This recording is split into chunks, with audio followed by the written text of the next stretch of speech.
पत्रकार बंधुओं का मैं स्वागत करता हूं और हमेशा की तरह आज भी आपने उसी तरीके से मेरे एक ही बुलावे पर पहुंच के मुझे कृतार्थ करते हैं आप, धन्यवाद उसके लिए।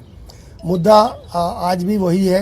भाटिया सेवक समाज का पिछली बैठक में भी हमने अपनी प्रेस वार्ता में कुछ खुलासा किया था और आज जिस खुलासे के साथ मैं आपके सम्मुख आया हूँ, मैं आप लोगों के मार्फत ना पब्लिक को ये बताना चाहता हूँ कि किस तरीके सिर के पहले बाल से लेकर पैर के आखिरी नाखून तक मोहन सिंह भाटिया जी जो है ना वो झूठ बोलते हैं और झूठ के बेसिस के ऊपर वो समाज की अगुवाई कर रहे हैं, जो कि गलत है।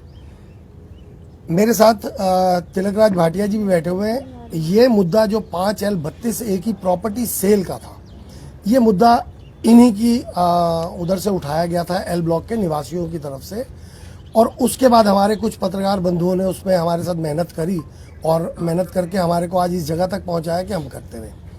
पिछले दिनों मैंने जब डीसी साहब के पास इसकी कंप्लेंट लगाई थी, हमने उस 5L32A मकान की रजिस्ट्री को रजिस्टर नंबर 2 में डलवाया था एसडीएम साहब से कहलवा कर, और वो रजिस्टर नंबर 2 से मई के अंदर उसको रिलीज करवा लिया गया 13 मई से। 13 मई को जब वो रिलीज करवा लिया गया तो उसके डॉक्यूमेंट्स जब ईओडब्ल्यू की इंक्वायरी हुई, डीसी साहब ने भेजी सीपी को, सीपी साहब ने भेजी अपने अधीनस्थ अधिकारियों को, और बाद में वो मुद्दा 1 करोड़ से ऊपर का पाया जाने पर ईओडब्ल्यू के पास इंक्वायरी के लिए दिया गया।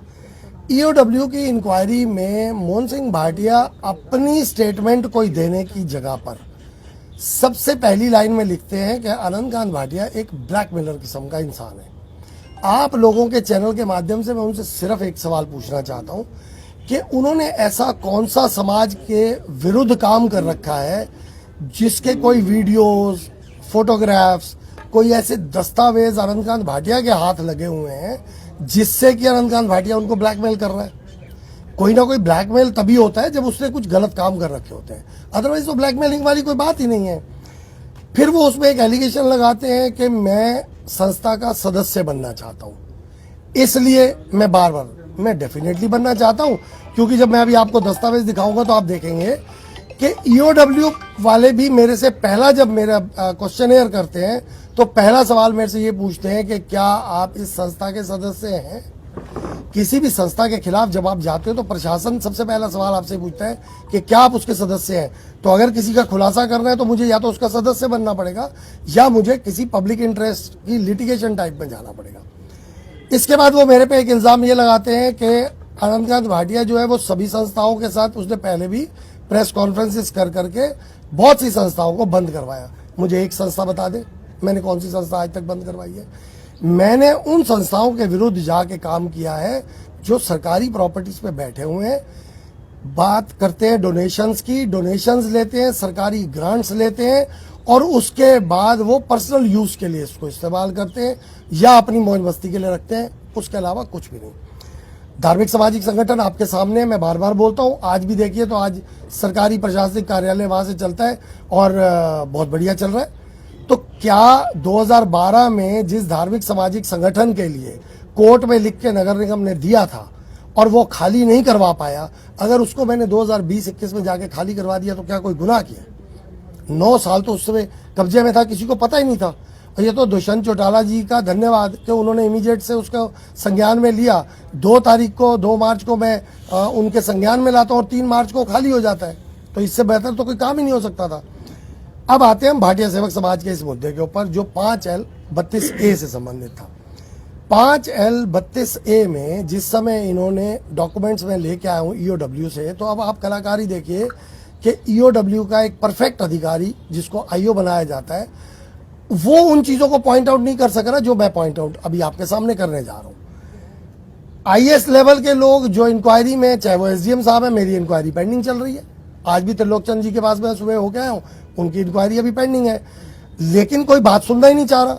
जब आप डॉक्यूमेंट देखोगे नहीं, जब आप डॉक्यूमेंट को समझोगे नहीं, तो आपको मैं कुछ भी बताने से मना कर देंगे कि ये हो ही नहीं रहा।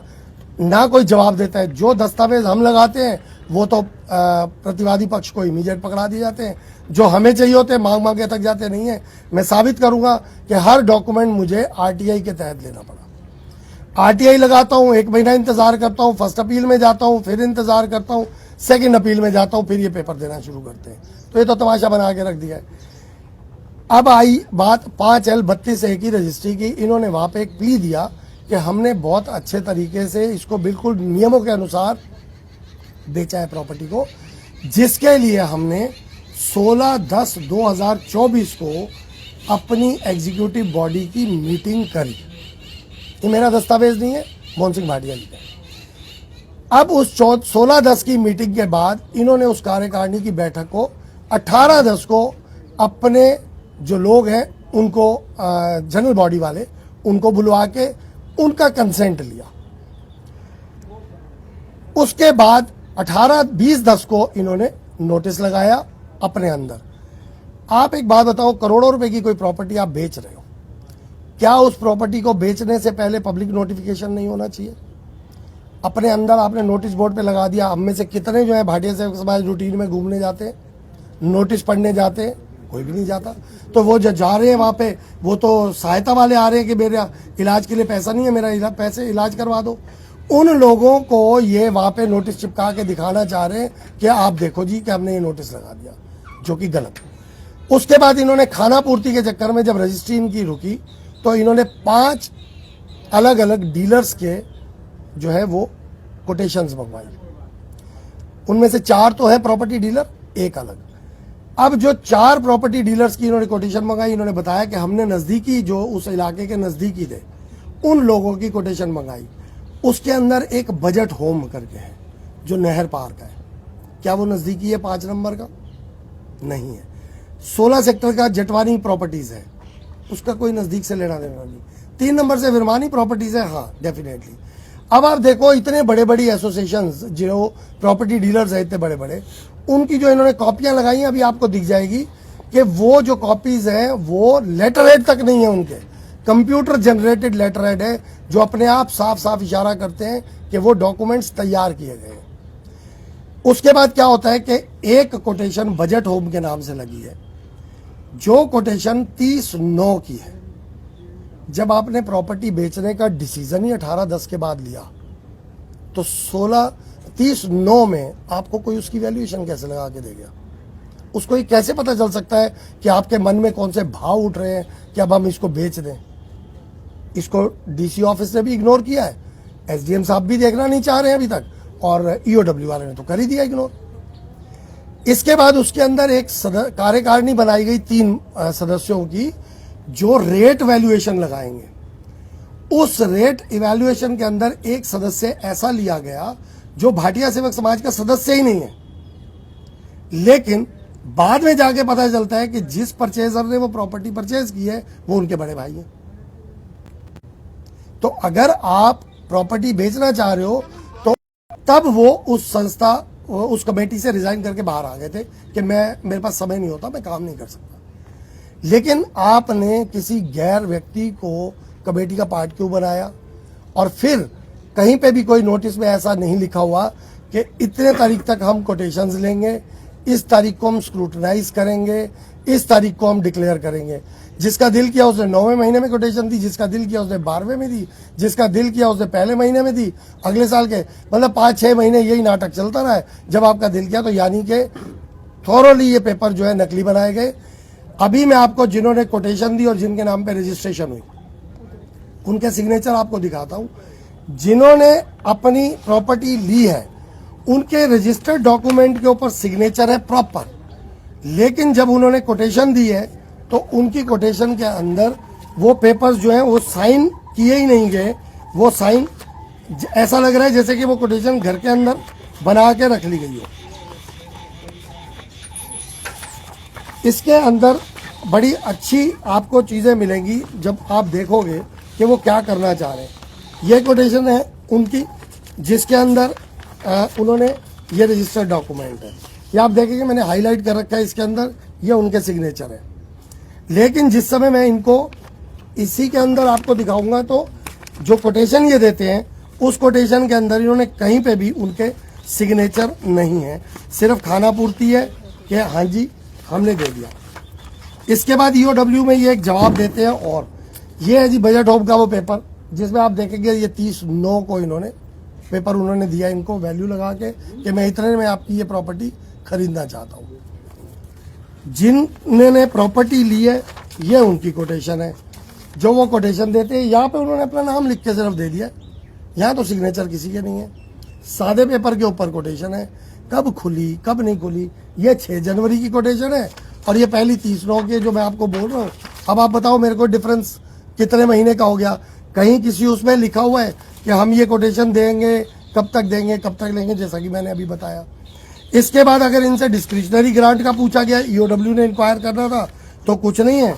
इन्होंने वहां एक पेपर लगा दिए जी, जो जवाब एसडीएम साहब को देना होता है वो जवाब इन्होंने सीपीएस उस समय की जो सीमा त्रिखा जी थी उनको दे दिया। सीमा त्रिखा जी प्रशासनिक वो नहीं थी, पोस्ट पे नहीं थी, वो विधायक थी। उन्होंने आपको सीपीएस थी, उन्होंने आपको पैसा ग्रांट करवाया, उनको क्यों दिया आपने पेपर? आपने एसडीएम कार्यालय में जमा क्यों नहीं कराए? डिस्क्रिशनरी ग्रांट्स की जो आरटीए हमने डाली उसके अंदर उन्होंने बिल्कुल क्लियर किया कि हमारे पास इनका कोई हिसाब ही नहीं आया हुआ। तो ये जो जितनी भी डिस्क्रिपेंसीज है वो यही है। मोहन सिंह भाटिया पूरी तरह से झूठ फरेब करके लोगों को बेवकूफ़ बना रहे हैं। वो ये बोल रहे हैं कि मल्टी स्पेशलिटी हॉस्पिटल हमें मिला है। मैं अब आपको ये कल की मेरी आई हुई परसों की आरटीआई का जवाब है जो मैंने जून में लगाई थी, उसका जवाब पहला गलती से सीटीपी ने मुझे दिया है। अगर आप जूम करेंगे तो 9वें सवाल के जवाब में उन्होंने मुझे यहाँ लिख के दिया है कि building plan approved as per record after obtaining all report, no permission to construct multi speciality hospital is given. इसका क्लियर मतलब है लोगों को बेवकूफ बना के उनसे पैसे ले रहे हैं। हमारे विधायक को, हमारे सांसद को, हमारे और जनप्रतिनिधियों को ये पूरी तरह से गुमराह कर रहे हैं। इन्होंने अपने भाषण में परसों बोला है कि हमारा उद्घाटन करने के लिए, जब किसी पत्रकार ने पूछा कि क्या आपका उद्घाटन जो है वो आज धनेश्वर लक्खा जी उद्घाटन करने आए थे, तो उन्होंने बोला नहीं, उद्घाटन हमारा जो करेंगे वो या तो सीएम साहब करेंगे या हमारे पूर्व सीएम साहब करेंगे। तो ये बहुत ऊपर के लेवल तक गुमराह करके और केवल धन एकत्रित कर रहे हैं। मैंने पहले भी बोला था इनका ध्येय कुछ और है। ये सीएसआर का पैसा यहाँ से वसूल के उसको कहीं और यूज करना चाह रहे हैं या क्या करना चाह रहे हैं, इसके ऊपर बहुत बारीकी से प्रशासन को और शासन को देखना पड़ेगा। डिस्क्रिपेंसीज इनके पास बहुत सारी हैं, एक एक करके खंगालेंगे और एक बेहतरीन कोई आईएएस अधिकारी, चाहे रिटायर्ड हो, 2 या 3, एक के ऊपर मत छोड़े, क्योंकि एक को तो ये खरीद फरोख्त कर सकते हैं। 3 लोगों की एक कमेटी बनाई जाए जिसको हम बोलते हैं स्पेशल कोई इन्वेस्टिगेशन टीम बनाई जाए, जो एसआईटी गठित करके इनकी पूरी जांच करवाई जाए। ये बिल्डिंग सील करके या तो यहाँ से कोई सरकारी दफ्तर चलाया जाए, क्योंकि जिस जगह पे हॉस्पिटल चल ही नहीं सकता वहां से क्यों बार बार ये चीजें आ रही है। मुझे आज की अपनी इस प्रेस कॉन्फ्रेंस में सिर्फ आपको इतना ही बताना था। अब आप लोगों को कोई सवाल हो तो आप पूछ सकते हैं। अच्छा, आप ये कह रहे हैं कि ये हॉस्पिटल चल ही नहीं सकता, क्यों नहीं चल सकता? वहाँ ऐसी क्या कमियां हैं जो चल नहीं सकता? देखिए, हॉस्पिटल के ना नॉर्म्स है, उसके लिए आपको मिनिमम 3600 के करीब स्क्वायर फीट जो है 3600 वर्ग गज जगह चाहिए। इनकी ये जगह है 2480 वर्ग गज। वो नॉर्म्स पूरा खरा ही नहीं उतरा। वो मेरे थोड़ी है, एचएमसी एक्ट है, आप पढ़ो। 5L वाली प्रॉपर्टी कितने की बिकी है? ये बेची है जी इन्होंने 2 करोड़ 31 लाख रुपए की। और मैं दावे के साथ कहता हूं, आप जाके मार्केट वैल्यू लगवा लो। हमारे टाउन में कोई भी ऐसा ब्लॉक, मतलब मान लो 5 number L block, 1 number D block, 2 number E block, ये तो मशहूर है। आप जाके देखो 4-4.5 करोड़ रुपए से नीचे की प्रॉपर्टी हो ही नहीं सकती। भाटिया जी, हमारे सूत्र के अनुसार आप जिस संस्था में रहे हो उसी संस्था पे आपने केस दर्ज किया है? नहीं, किसी तलखी की वजह से या क्या कारण हो सकता है आपको? मैं आपको स्पष्ट कर देता हूँ। आप मेरे को एक बात बताओ, मैं गुरुद्वारा उतली तोची का जनरल सेक्रेटरी हूँ पिछले 22 साल से। उसमें प्रधान है मोहन सिंह भाटिया के ब्रदर, वो भी 22 साल से। मोहन सिंह भाटिया उसके सरपरस्त है, वो भी 22 साल से। अगर मैं ब्लैकमेलर हूँ और मैं गलत हूँ, मुझे गुरुद्वारे में क्यों कंटिन्यू कर रहे हैं ये लगातार? आनंद जी, अगर ब्लैकमेलिंग की बात है तो आप डिफेमेशन क्यों नहीं डालते? अगर उन्होंने ऐसा कहा है कि आप ब्लैकमेलर हो, मेरे ये तो रिटर्न भी दिया। और देखिए, उसमें 2 चीजें मैं आपको क्लियर करूँ। इन्होंने, मैंने उसके डॉक्यूमेंट तैयार कर लिए, मैं जा रहा था लेकिन मैं रुका हुआ हूँ। रुका मैं इसलिए हुआ हूँ, इन्होंने वो डिक्लेरेशन अपने भाटिया सेवक समाज के लेटर हेड पे दिया। लेटर हेड पे देने का मतलब है कि it is consent of entire body, general body. तो मुझे डेफर्मेशन पूरी सोसाइटी पे डालना पड़ जाएगा। तो मैं नहीं चाहता कि बहुत से ऐसे लोग, जो ठीक है कोई मजबूरी रही होगी, इनकी साथ बातों में बात मिला देते हैं और ताली बजा देते हैं, तो मैं सबको उस चीज में घसीटना नहीं चाहता। किसके हैं उसके ऊपर? उस पर सिग्नेचर तो आप प्रेसिडेंट ही करेगा ना। बनाया उन्होंने, लिखा है उसके अंदर कि जब जब अनंतकांत भाटिया कोई कंप्लेंट लगाता है तब तब हम अपनी जनरल बॉडी में डिस्कस करते हैं और इसको रोक लेते हैं। President is not responsible if he is signing or giving a statement on the letterhead of the society. The entire society is yes, entire body is वो उसके लिए एंटाइटल हो जाती है उस डेफर्मेशन के लिए। प्रधान बताया जा रहा था कि प्रधान बदल दिया गया है भाटिया सेवक समाज का। आई वॉश है, आप देखें मोहन सिंह भाटिया की उस दिन की स्टेटमेंट आप सुनो। उन्होंने आपको ये स्टेटमेंट दी थी कि मैं इसलिए इस पद से वापस अपने आप को ले रहा हूँ, रिजाइन कर रहा हूँ क्योंकि मेरे घर वाले बोलते हैं कि यहाँ लिफ्ट अभी लगी नहीं है और मुझे 5वीं मंजिल पे काम चल रहा है, उसके लिए जाना पड़ेगा, तो मैं कहीं गिर जाऊं, मेरी अवस्था नहीं है। अब उनको कार्यवाहक बना दिया गया। ये बोला गया कि बी.आर. भाटिया जी से हमारी बात हो चुकी है। बी.आर. भाटिया जी अब्रॉड में है। 9 तारीख को वो आ गए थे, 9 नवंबर को। 9 नवंबर से 9 दिसंबर भी निकल गई, आज 19 भी हो गई। 40 दिन में आके बी.आर. भाटिया जी की तो कोई बात नहीं आई। मोहन सिंह भाटिया जी को कार्यवाहक प्रधान बना दिया गया। तो कार्यवाहक प्रधान बनने के बाद लिफ्ट ऑटोमेटिक लग गई है क्या? क्या वो ऊपर नीचे जा सकते हैं, गिरेंगे नहीं? क्या वो 20 साल जवान हो गए? सोची समझी साजिश है कुछ क्या है? हाँ जी, 100% सोची समझी साजिश है। मैं कह रहा हूँ CSR का खेल है बहुत बड़ा, लोगों से पैसा बटोरा जाएगा। आप मुझे कोई सा उनसे अकाउंट स्टेटमेंट नहीं मांग के देंगे। पीछे कौन कौन है CSR के उसमें? जितने उनके 67 लोग इस संस्था के मेंबर है वो सारे गुनाहगार हैं आज की डेट। अच्छा, आप ये कह रहे हो सर, आपने ये कहा कि मैं ये जो है मानहानि का दावा नहीं ठोक रहा क्योंकि वो कुछ लोग हैं, और अब आप कह रहे हैं कि 67 के 67 अब फंसे। देखिए सिग्नेचर सबके, मैंने वही तो कहा है, मैं अभी वही बोल रहा हूँ। 67 आज भी अगर उनके है तो 67, 76 है तो 76। सभी ने उन डॉक्यूमेंट्स के ऊपर उनकी कार्यकारिणी में डिस्कशन के बाद ही तो मोहन सिंह भाटिया ने स्टेटमेंट दी। क्यों बचा रहे हो आप? हाँ जी, क्यों बचा रहे हो? मैंने नहीं बताया, मैं कह रहा हूँ मैं आज की कॉन्फ्रेंस के लिए रुका हुआ हूँ। मेरे पेपर उसके तैयार हैं। मैं डेफर्मेशन में जा रहा हूँ, लेकिन मुझे यही तय करना था कि डेफर्मेशन में सब पे डलेगी क्योंकि वो सोसाइटी के अगेंस्ट जाएगी प्रॉपर। उसमें जो भाटिया सेवक समाज रजिस्टर्ड मीटिंग है उसके अंदर ये मेंशन है कि आप ब्लैकमेलर हो। ये इन्होंने दिया है, लेटर पे दिया ना, हाँ। साइन मोहन सिंह भाटिया। आप मेरा छोड़ दो, जिन लोगों को इन्होंने बाहर निकाला है संस्था से उनके लिए भी ये वर्ड यूज करते हैं। लेटर के ऊपर जो साइन है वो बनता है, डिफेमेशन उनके ऊपर बनता है मेरे हिसाब से। मैं फिर आपको कह रहा हूँ, आप लॉ को थोड़ा सा समझे।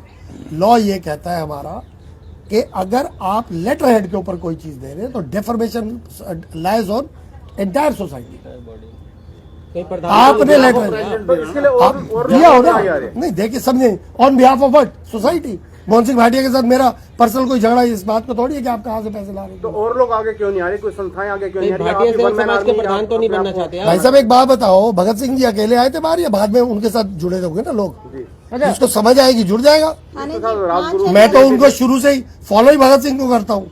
वो भी अकेले निकले थे, मैं अकेला निकला हूँ। श्री राम धर्मार्थ हॉस्पिटल पे भी आपने केस कर रखा है। आप गलत फहमी में हो। राम जी धर्मार्थ के अंदर मेरा केस नहीं था, वो केस विशाल भाटिया का था, ब्रिजमोहन भाटिया जी के जो बेटे हैं उनका, जितेंद्र भाटिया का था जो उनके दूसरे मेंबर हैं, सतीश जी का था जो उनके तीसरे मेंबर हैं, दिनेश का था जो उसके चौथे मेंबर है।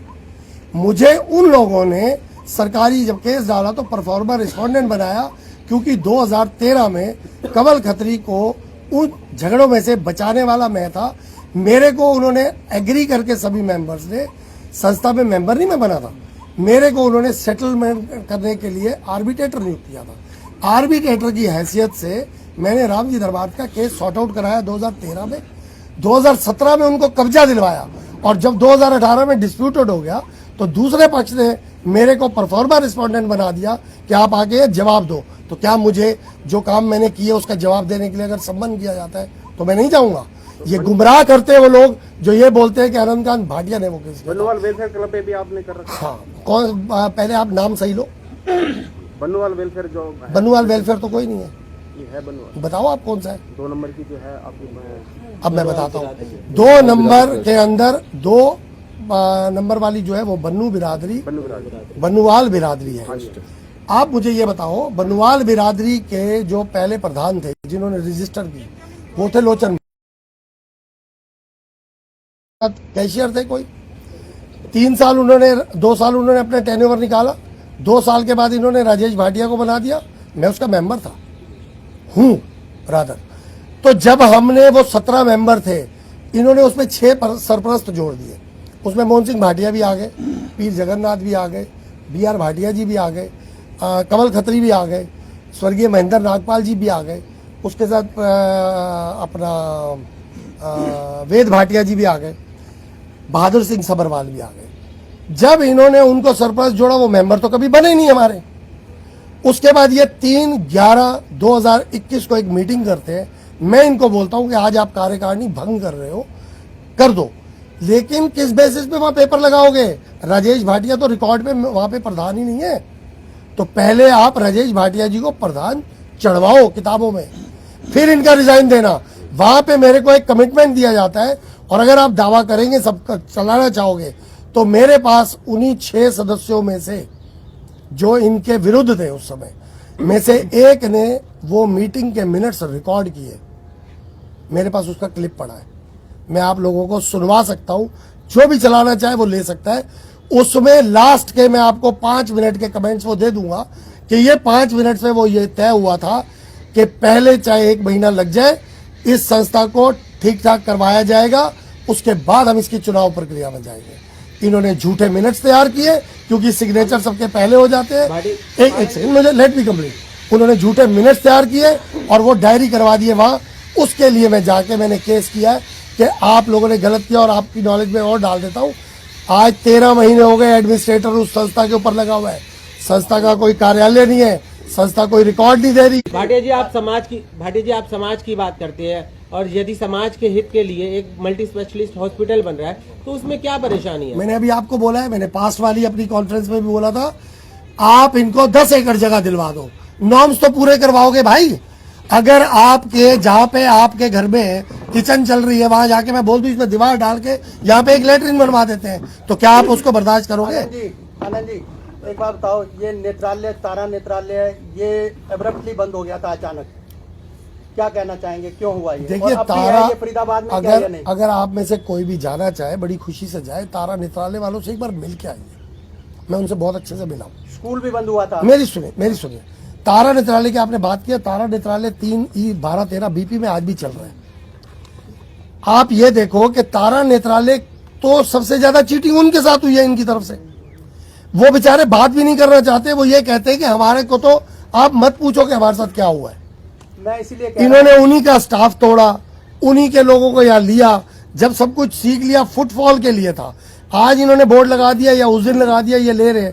तारा नेत्रालय की स्टैंडिंग तो अपनी फिर हो गई, क्योंकि उनके यहाँ देखो न लेंस का पैसा लगता है, न टेस्ट का पैसा लगता है। मैं अभी आपको दिखा देता हूँ इनकी रसीदें। इन्होंने रसीदों में लोगों से 500-500 रुपए इस बात के ले रहे हैं कि आपका शुगर, आप बताओ शुगर टेस्ट के कितने पैसे होने चाहिए, बीपी टेस्ट के कितने पैसे होने चाहिए, ECG के कितने होने चाहिए, 500 रुपए ये ले रहे, तो कौन सा चैरिटी हो गई? एक मिनट, मुझे स्कूल भी इनका बंद हुआ था अचानक। जी, अचानक नहीं, वो रीजन यही था कि जब एक सोच में मेरे आ गया कि मेरी कमाई स्कूल में ज्यादा है, या मुझे CSR का पैसा आपको स्कूल के लिए नहीं मिल सकता, अच्छा हॉस्पिटल के लिए मिल सकता। बरक्स इसके हेल्थ इंडस्ट्री है, जो अभी सवाल कर रहे थे जनाब कि मल्टी स्पेशलिस्ट बनना चाहिए, क्या आपत्ति है? आपत्ति ये है कि मल्टी स्पेशलिस्ट सीधी एक धंधा है। हाँ, तो क्या कहना चाहेंगे, एक चैरिटी जो एक संस्था हो कर रहे हो, और क्या कौन से सेवा समाज, भाटिया सेवक समाज अगर मल्टी स्पेशलिस्ट इसमें हॉस्पिटल में जाता है, तो सीधी एक हेल्थ इंडस्ट्री की तरफ बढ़ रहा है, क्या कहना चाहेंगे? मैं आपको वही तो बोल रहा हूँ कि ये इनकी सोची समझी गेम है कि हमको इसको हॉस्पिटल में लाना है। हॉस्पिटल में आप लाओ, आप सरकार से खरीदो ना जमीन, आप जाओ वहां लीज की उस जमीन जिसपे मल्टी स्पेशलिटी नहीं बन सकती। मैंने आपको RTI का दिखाया तो है कि मेरे पास इस RTI में वो लिख के जवाब दे रहे हो, और ये 3/12/2025 का जवाब है। ज्यादा पुराना तो नहीं दिखा रहा हूँ आपको, 16 दिन पुराना है, मेरे पास 2 दिन पहले आया। तो अगर आप लिख के दे रहे हो, क्या वो प्रशासन के लोग वहां जो बैठे हुए बड़े बड़े ओहदेदार, उनको ये दिख नहीं रहा? वही तो इनके कैंप लगवा रहे, वही तो इनको पैसा दिलवा रहे, वही तो इनकी ओपनिंग्स में उनको आके एंटरटेन कर रहे हैं। सर आप हाँ, तो आप कुछ कहना चाहेंगे? जो आप इन्होंने कहा कि आप 5L के बारे में बता रहे हैं। सर हम तो 5L32 से जब हमारे संज्ञान में आया था हमारे ब्लॉक के, तो सभी ने उधर एकत्रित होकर यही बात की थी कि ये जो हमारे बुजुर्गों ने अपनी यादगार के लिए दान दी थी, तो मैं आपको बताना चाहूँगा कि उनका जीवन ऐसा सादा जीवन निकला है कि शायद उस जमाने में ना इन्वर्टर थे और ना ही उनके पास गर्मी में कूलर थे। कौन सा नहीं? जो ये करमचंद गांधी जी हैं और उनकी एक सिस्टर थी और उनकी वाइफ थी, ये जो विकास बांचल बत्ती से जिन्होंने जिन्होंने डोनेट किया जिन्होंने डोनेट किया था। अच्छा तिलक जी, आप पड़ोस में रहते हैं या? हाँ जी बिल्कुल, उसी नियर मोहल्ले हैं, उसी गली में ही है हमारा। अच्छा। ये 2 साइड ओपन मकान है, तो अगर उनको बेचना ही होता तो वो भी अपना जीवन बहुत अच्छे से गुजार सकते थे। उन्होंने एक सादगी भरा जीवन, सादगी से भी बहुत सादा, कि उनके पास एक कूलर तक भी मेरे को नहीं लगता कि हमारे पास, हमने छोटे से उनको देखा है। तो आज अगर उन्होंने अपनी यादगार के लिए दिया है, या मैं फ्यूचर के लिए भी बोलता हूँ, अगर कोई ऐसा जो जिनकी फैमिली में ऐसी प्रॉब्लम्स आती हैं वो डोनेट करते हैं संस्था को, तो वो किस लिए करते हैं कि उस जगह पे उनकी यादगार होनी चाहिए, इसीलिए डोनेट किया जाता है कि उनके मरणोपरांत भी वो जगह चल रही है, उनका नाम चल रहा है कि परिवार खत्म हो गया, परिवार खत्म हो गया तो वो परिवार खत्म होने के बाद भी उस समाज में उनकी यादगार रहेगी। नहीं, जब वो चले जाएंगे, लेकिन जब वो अगर ऐसा करते हैं, हम उस बात पे तो आते नहीं है कि उसकी वैल्यू क्या थी और किस रेट में बेचा गया, हमें उससे कोई मतलब नहीं। हमें क्यों बेचना, हमें मतलब ये है कि हमें उसको बेचना ही क्यों है। वहाँ पर भी एक कुछ न कुछ ऐसी एक्टिविटीज हो सकती थी, सोशल एक्टिविटीज चलता था क्या पहले? वहाँ पे पहले बच्चों का स्कूल भी था, छोटा स्कूल भी था, छोटे प्राइमरी बच्चों का स्कूल भी उसके बाद फिर वहाँ पे अपना सिलाई सेंटर भी था। और अभी AC चौधरी साहब के टाइम पे भी ग्रांट मिली थी, तो उसको बिल्डिंग को बनाया था, हाफ पोर्शन बना था उसको, 2000 उनको सारा डिमोलिश करके अब सारा, अभी हमें पीछे जब मुद्दा उठा था तो भैया जी ने उनके साथ सारे चला था, तब हमें यह दिलासा दिया गया था कि इसको हमने रोक दिया, खत्म हो गया, बिकेगा नहीं। और उसके बाद अब फिर 2-3 महीने पहले की बात है, इसको डिमोलिश कर दिया गया। अच्छा, फिर दोबारा से कर दिया? हाँ जी, अब ये बिल्कुल प्लेन है, लेकिन अभी भी पूरे ब्लॉक के निवासी, हमारे एल ब्लॉक वाले और जो 5 नंबर की जो बिरादरी है, वो अभी भी सारी इसी उसमें है कि हम इसको बिकने नहीं देंगे, उसके लिए जो भी करना पड़ेगा। हम वहाँ बेच चुके हैं तो आप क्या बिकने नहीं दोगे? तो आप क्या करेंगे उसमें? वो जिसने तो जो कानूनी कार्रवाई है वो लगेगी उसमें। आप ये देखो ना कि DC साहब को भी वो गुमराह करके, एक इतने बड़े ओहदे पे बैठा हुआ व्यक्ति जो है प्रशासनिक नटवर लाल है क्या वो? कौन गुमराह करके जो गुमराह करने वाला नटवर लाल है क्या? आपके सामने ना डॉक्यूमेंट, जब आप बनाए हुए डॉक्यूमेंट लाल किले प्रेजेंट को बिकवा सकते हैं नटवर आप लाल? क्या फरीदाबाद में भी कोई मैं नटवर आपको लाल कह हो रहा हूँ गया कि क्या 2 और 2 4 हैं। अब वहाँ पे मैंने कागज तो एक रखा है, मैं गिनती कर रहा हूँ, उसको 2-4 दिखा रहा हूँ, तो वही इन्होंने किया है। देखिए, इसमें कहीं ना कहीं जो साठ गांठ है ना, वो मैं बार बार कह रहा हूँ, प्रशासन और शासन की मिली भगत के बिना ये काम नहीं है। कौन सा अधिकारी है? कौन अधिकारी? आप ये बताइए, अधिकारी को नाम बताओ। निगम कमिश्नर पूरी तरह से इन्वॉल्व, ये वाले हैं, पोस्ट वाले हैं? अभी वाले जब कंप्लेंट, देखिए ये चेयर की बात होती है, DC साहब जिनके पास हम कंप्लेंट्स दे रहे हैं, अगर मैं कहूं तो ऊपर चंडीगढ़ में तो मैंने चीफ सेक्रेटरी साहब को भी दी है, अगर मैं बोलूं तो मैंने मुख्यमंत्री साहब को भी दी है, कोई तो संज्ञान लेके नीचे भेजता। CP साहब हैं तो उन्होंने पुलिस को EOW को मार्क करके दिया है, कोई तो देखो। और कमाल देखो, EOW ने बहुत अच्छा एक मार्क करके अपनी उसके अंदर दिया है कोटेशन, उसमें फाइंडिंग्स में, और लास्ट में लिखा है कि इसको क्योंकि ये रजिस्टर्ड सोसाइटी है, इसको registrar of societies, state registrar या रजिस्ट्रार जनरल के पास भिजवाया जाए। उसमें वो एड्रेस लिखते हैं सेक्टर 17 पंचकुला, जबकि पंचकुला में वो एड्रेस ही नहीं है, सेक्टर 17 चंडीगढ़ है, वो भी C। उसके अंदर भेजो ना, वो DC साहब तो नहीं भिजवाए। आपने कभी मेंबर बनने के लिए अप्लाई किया यहाँ? मैंने 2 बार किया है। तो इसका मेंबर बनने के लिए तो आप ये सब कुछ नहीं कर रहे? नहीं, मेंबर तो मैं इसलिए बनना चाह रहा हूँ, मेरे से पुलिस पहला सवाल ही यही पूछती है, आपका संस्था से क्या कनेक्शन है? आप मेंबर हो, तो जब तक इसका मैं मेंबर नहीं हूँ तो मेरे को कोई जवाब नहीं देगा, तो मैं क्यों नहीं ट्राई करूंगा? और ये समाज की ठेकेदारी क्या किसी 4, 5, 6 आदमियों की है? हम लोग क्यों नहीं मेंबर बन सकते? क्या दिमागी सुकून खराब है हमारा? 21 साल से छोटी उम्र है, कैरेक्टर ठीक नहीं है, कुछ तो बताओगे ना, आप रीजन दे दो ना। आपके कैरेक्टर के ऊपर तो लिख कर ही दे दिया कि ब्लैकमेलिंग करते हो, जब आप बता ही रहे हो। तो अगर मैं आपको बोलूं कि आप मुझे ब्लैकमेल कर रहे हो, तो मैंने कोई तो गोरख धंधा किया होगा, जो आपके पास मेरे वीडियोस हो, फोटोग्राफ्स हो, आप उजागर करोगे, जिससे मैं डर रहा हूँ। कुछ तो दिखाओ। तो आपको पूछना चाहिए ना, आपने सवाल क्यों नहीं किया कि भैया ब्लैकमेलर कहाँ? आज मैंने आपके माध्यम से कर लिया और कोर्ट में जरूर मतलब पूछूंगा। आज आपने आगाह कर दिया है मीडिया के माध्यम से मैं मैं आगाह जा रहा हूँ कोर्ट। आगाह तो वो ऑलरेडी पीछे है। आप आ सकते हो तो आ जाइए। आगाह तो वो ऑलरेडी नहीं, मुझे आगाह करने की जरूरत नहीं, मेरा तो जब दिन आएगा नोटिस ही जाता है सीधा। I am fighting against corruption, चाहे वो प्रशासन के अंदर है, चाहे वो शासन के अंदर है, और चाहे वो समाज के अंदर। मैं देखिए पॉलिटिक्स, मैं फिर क्या कह रहा हूँ, जो बिना सोचे समझे, आज आपको मैं एक किस्सा याद कराता हूँ बहुत छोटा सा। 2006 में सेवा समिति QRG हॉस्पिटल के साथ मिलके यहाँ पे एक स्पेशल मल्टी स्पेशलिटी हॉस्पिटल खोला था उन्होंने, याद होगा आपको। उसकी ओपनिंग थी 2006 में, अप्रैल 6 तारीख थी, मैं एग्जैक्ट बता रहा हूँ आपको। 6 अप्रैल 2006 को ओपनिंग थी। उस ओपनिंग से एक रात पहले भूपेंद्र सिंह हुड्डा जी की सरकार थी। कृष्णलाल गेरा जी जो उस समय के सोशल भी थे और न्यूज एजेंसीज भी चलाते थे, उन्होंने एक मेल डाली। सुबह पता चला भूपेंद्र सिंह हुड्डा जी नहीं आ रहे, वो धरे का धरा रह गया ओपनिंग। आज तक वो सेवा समिति की ओपनिंग नहीं हो पाई है। अगर उस समय के सीएम को ये पता था कि मेरे को नहीं जाना, जो चीज जहाँ पे गलत हो रही है या किसी ने शिकायत करी है, जब तक नहीं होता, यहाँ पे भी सीएम साहब आएंगे, मैं आपको दावे के साथ कहता हूँ मैं काले झंडे लेके खड़ा हूँ। अरे क्या मेल नहीं कर, बिल्कुल खड़ा हुआ करूंगा ना, ऑप्शन उससे नहीं पहले है। कर रहा हूँ ना।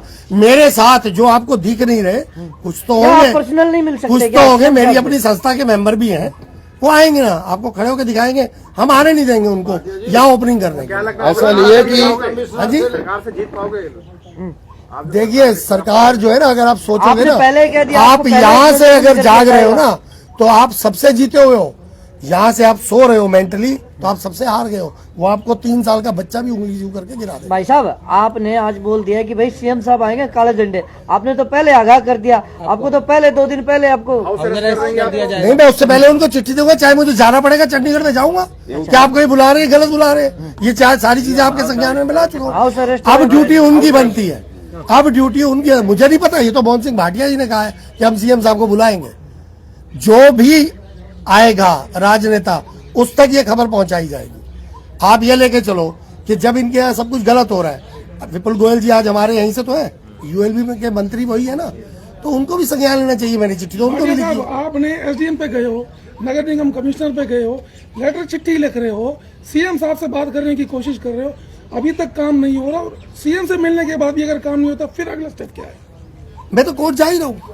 कोर्ट जाएंगे आप? आप इतने साल से जब ये तो कोर्ट के भी तो पेपर आपके पास होंगे, वो तो ये भी दे तो रहे हैं, ये एसडीएम ऑफिस जो पेपर दे रहा है वो एसडीएम ऑफिस दे रहा है, जो सीटी भी लिख के दे रहा है वो सीटी भी लिख के दे रहा है। मेरा अपना दस्तावेज तो कोई है ही मैं वही नहीं। कह जो रहा हूँ। मोहन सिंह भाटिया लिख के दे रहे हैं वो समाज के बेसिस मैं पे लिख वही के दे कह रहे रहा हैं। हूँ, काम नहीं हो रहा, फिर उसके बाद डीसी ऑफिस ने अपने पेपर दे दिए, ईओडब्ल्यू ने अपने पेपर दे दिए, पुलिस का मेरे पास, डीसी का मेरे पास, सीटीपी का, ये नगर निगम का मेरे पास, एसडीएम का मेरे पास, समाज का मेरे काम पास। फिर भी नहीं हो रहा। हो जाएगा ना इसके बाद ही। यही हम तो बिल्डिंग बनते बने पूरी तैयार हो ली, उद्घाटन की नहीं, तैयारी नहीं, हो ली, और आप प्रेस कॉन्फ्रेंस होते धरने पे क्यों बैठूंगा? जो लड़ाई कानूनी है उसमें धरने पे क्यों जा रहा हूं?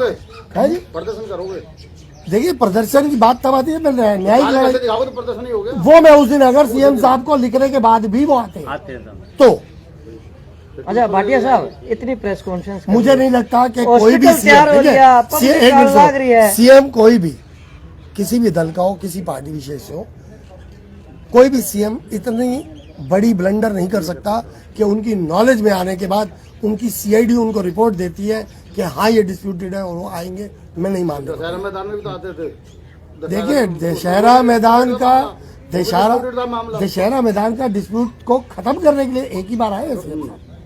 खट्टर साहब एक ही बार आए थे और उन्होंने मंच पे सबको इकट्ठा किया था, उस डिस्प्यूट को खत्म करने का प्रयास था। वो एक अलग चीज थी। यहाँ पे सीएम साहब आगे बुला ले, तो यहाँ भी ये खत्म तो नहीं हो जाए? आओ जी खत्म क्यों हो जाएगा ये बताएंगे। आप मेंबर बनो भाटिया सेवक समाज के, बिल्कुल करने दो इसको। बिल्कुल भी नहीं, जितना मर्जी जो कुछ हो जाए, 2480 गज के ऊपर मल्टी स्पेशलिटी हॉस्पिटल नहीं चलेगा। नहीं चलेगा, नहीं चलेगा। जो नहीं चल सकता, ये चल लग रहा है, आज तो लग गया। हॉस्पिटल का नाम बता। फिर वही बात कर रहा हूँ। आप किसी की गर्दन में चक्कू रख के तो आप ले लो पैसे उसकी जेब से, आपकी कमाई नहीं है वो। चक्कू रखने वाला कौन है? वही मोहन सिंह भाटिया और वो मेंबर। चक्कू रख रहा है। ये चक्कू ही तो हुआ कि आप जहाँ जाते हो वहाँ बोल देते हो ये काम तो ऐसे ही होगा। इसको क्या बोलोगे जब शासन प्रशासन सारा साथ मिलते मारा भी किसी ने? हाँ जी, मारा भी जैसा नहीं दिए पैसे। अभी तो आठ उनके खिलाफ ऑलरेडी मुकदमे है, किसी में वो कर रहे हैं, किसी में उनके 82 साल खिलाफ के है। बाद तो मुकदमे वैसे कैंसिल हो भाई रहे साहब आप 82 साल बोल रहे हो, मैं कह रहा हूँ 86 साल की उम्र में जो आदमी झूठ बोल रहा है सोचो ये पेपर बना रहा है, तैयार कर रहा है झूठे, जेल वाले भी किससे कहते हैं बड़ी? कि तो अपने घर उसका जाओ नाम आराम भी चेंज करो। करना है हॉस्पिटल का। 84 बात तो। ये एक और सुनो जी इनसे, हॉस्पिटल का नाम भी चेंज होना है अभी। मैं वही कह रहा हूँ, तैयार होते होते मल्टी ये स्पेशलिस्ट भाग्य से एक समाज तो एक अलग साइड में रह जाएगा। ये इनका और भी टारगेट और कुछ भी है जो हॉस्पिटल का नेम है वो भी सेवा के नाम पे लोग। सेवा की नाम पे नहीं, सेवा की आड़ में। अच्छा, सेवा के। आप जब किसी को जाके प्रेजेंट करते हो, आप इतनी उम्र का बंदा सामने जाके बैठते हो, 86 साल के बुजुर्ग को देख के कोई भी नहीं सोच सकता कि मैं इनके हाथ पास में बैठा हुआ सेफ नहीं हूँ। आपको पता ही नहीं है 3 तरह के लोग होते हैं। मैंने पहले बोला था, एक चोर होता है, एक डकैत होता है। ठीक है, चोर देखता है कब आप सो रहे हो तो मैं माल लूटूं,